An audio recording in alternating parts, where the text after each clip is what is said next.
Hey guys, it's Clarence, and I just want to say that now that I'm back home,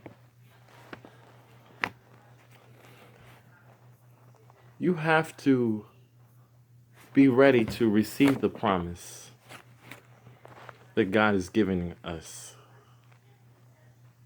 Dream big, do bigger. And just so you know, this is the official start of my self help series based on messages that my spiritual father taught, or sometimes it's gonna be one of my spiritual uncles or aunties or whatever have y'all. Um, you gotta start out entering Canaan. It says in the first chapter of Joshua, where there is a promise,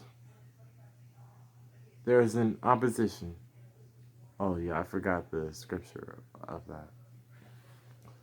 But Bishop DeAndre Salter said, where there's a promise, there's an opposition.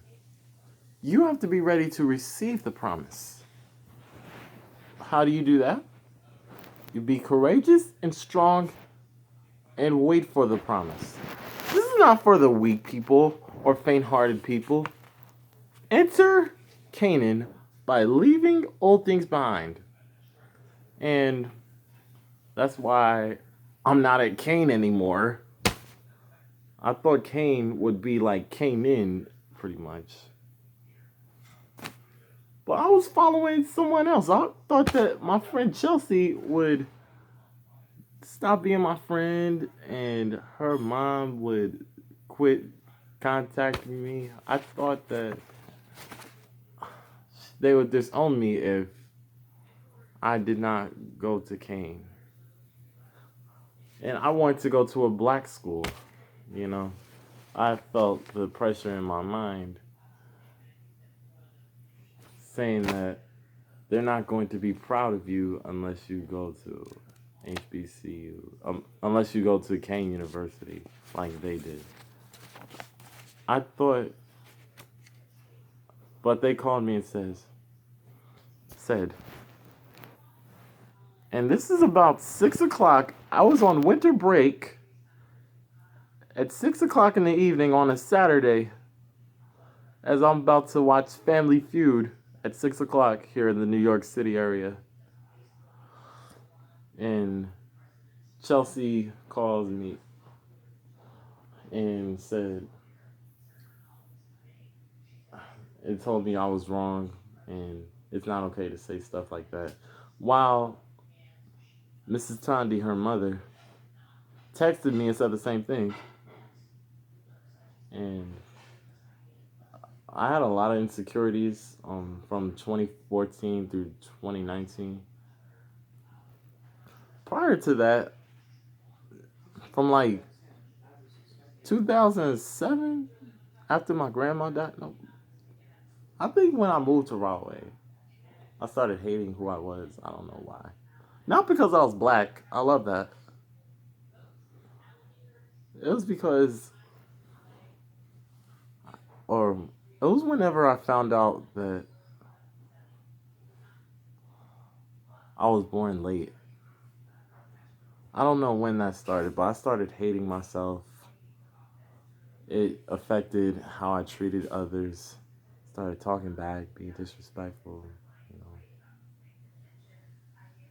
Because internally, I hated myself, you know.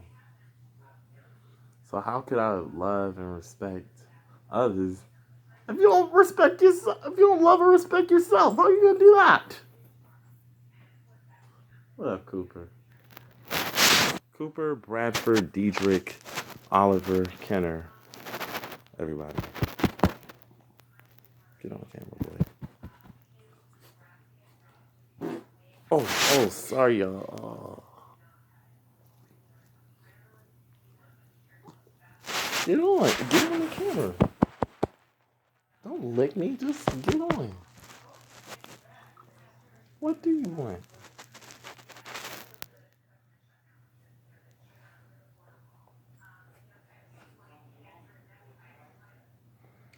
So, as I'm trying to say, you gotta overcome.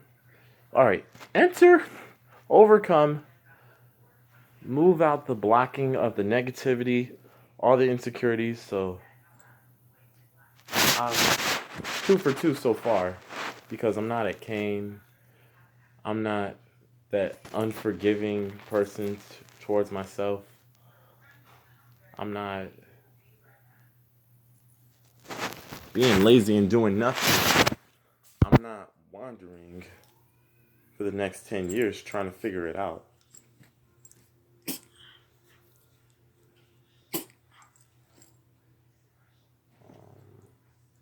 I'm trying to record.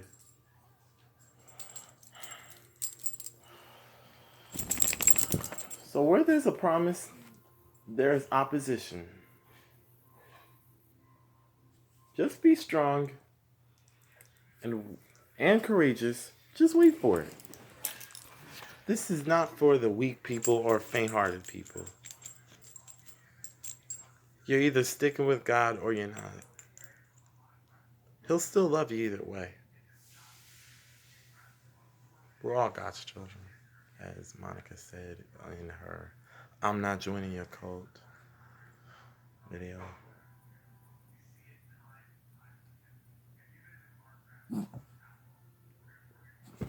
Just say hello.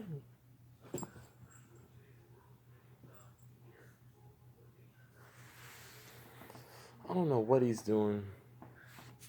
But I'm occupying by sticking with my journey, trying to get back on track with the Middlesex County College, um, getting my GPA up over there, so so the HBCU can accept it. I'm thinking of Morehouse or Clark Atlanta University. Just dream big and do better. Right now, I'm gonna go watch Joel Osteen while eating my lunch. You guys take care, all right? I'll see you guys next week for the self-help segment or whatever this is. Don't lick me, man. Bye.